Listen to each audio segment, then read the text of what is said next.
السلام علیکم ناظرین، اس ایپیسوڈ کے آغاز میں ہم دیکھتے ہیں کمانڈر کیکامینو سے خط پڑھ رہا تھا۔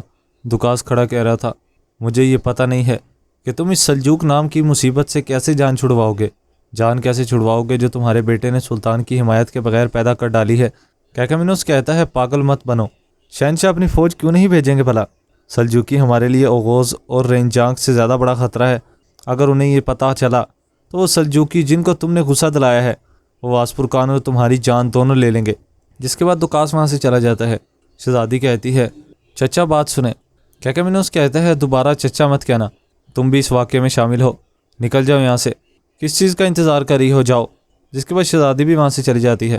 کمانڈر کہتا ہے، اگر سلجوکیوں نے جلد سے جلد جنگ کی تیاری نہ کی تو الپرسلان کوشش کرے گا کہ سب کچھ جلدی ہو، ہمیں جو بھی کرنا ہوگا جلدی کرنا ہوگا۔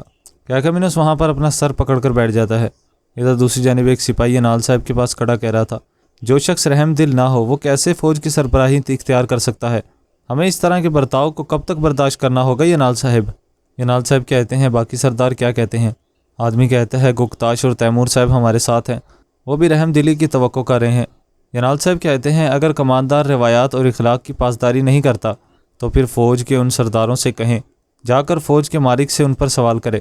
ہمارے سلطان ہمیشہ فوج کے معزز سرداروں کی بات کو اہمیت دیتے ہیں۔ آدمی کہتا ہے، جیسے آپ کا حکم انال صاحب، اب مجھے اجازت دیں۔ جس کے بعد وہ وہاں سے چلا جاتا ہے۔ ادھر دوسری جانب سلیمان صاحب کی بیوی کھانا پکا رہی تھی۔ الپرسلان صاحب کی بہن بھی اس کے ہمراہ موجود تھی۔ اتنے میں ہی وہ دور سے اقصی خاتون کو آتا دیکھتی ہے۔ کاراجا کہتی ہے، دیکھو گوہر، یہ عورت تمہارے بھائی کو برباد کر دے گی۔ گوہر کہتی ہے، وہ ایسا کیوں کرے گی کاراجا؟ کاراجا کہتی ہے، کیا تم نے نہیں دیکھا ہے کہ وہ ہمیشہ اس کے آس پاس ہی نظر آتی ہے، کبھی مرہم بنانے کا بہانہ تو کبھی علاج کرنے کا بہانہ۔ ایسا لگتا ہے کہ جیسی یہ عورت تمہاری بھابھی اور میری دیورانی بننا چاہتی ہے۔ اتنے میں ہی گوہر وہاں پر کافی غصے میں اس کے پاس جانے لگتی ہے۔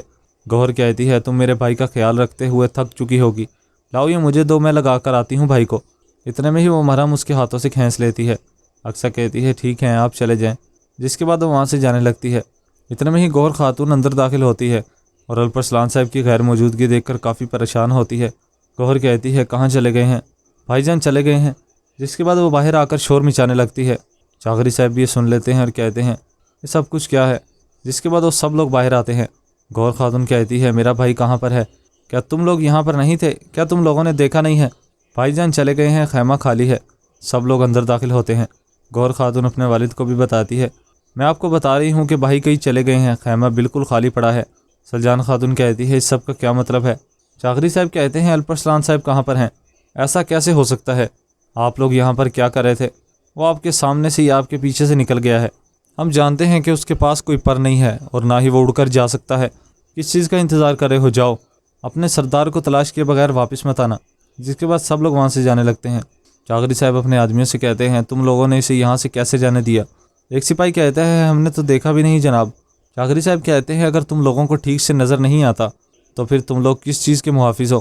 چاغری صاحب کہتے ہیں، کیا پتا کہ وہ دیوانہ ایسی زخمی حالت میں واسپورکان قلعہ چلا گیا ہو۔ ادھر دوسری جانب الپرسلان صاحب اپنے گھوڑے پر سوار ہو کر مسلسل آگے بڑھ رہے تھے۔ وہ زخمی حالت میں تھے مگر وہ مسلسل کیکامینوس کو ختم کرنے کے لیے آگے بڑھ رہے تھے۔ ادھر عتابے بھی جنگل میں آگے بڑھ رہے تھے اور وہ بھی اپنے آدمیوں کے ساتھ الپرسلان صاحب کو ڈھونڈنے کے لیے آگے بڑھ رہے تھے۔ اس ایپیسوڈ کا اختتام یہیں پر ہو جاتا ہے۔ ایپیسوڈ پسند ہے تو ویڈیو کو لائک کر دیں اور چینل کو سبسکرائب کر دیں، ساتھ ہی کے بیل نوٹیفیکیشن کو آل کر دیں۔ اب ملاقات ہوگی نیکسٹ ویڈیو میں، تب تک کے لیے اپنا خیال رکھیں، دعاؤں میں یاد رکھیں۔ اللہ حافظ۔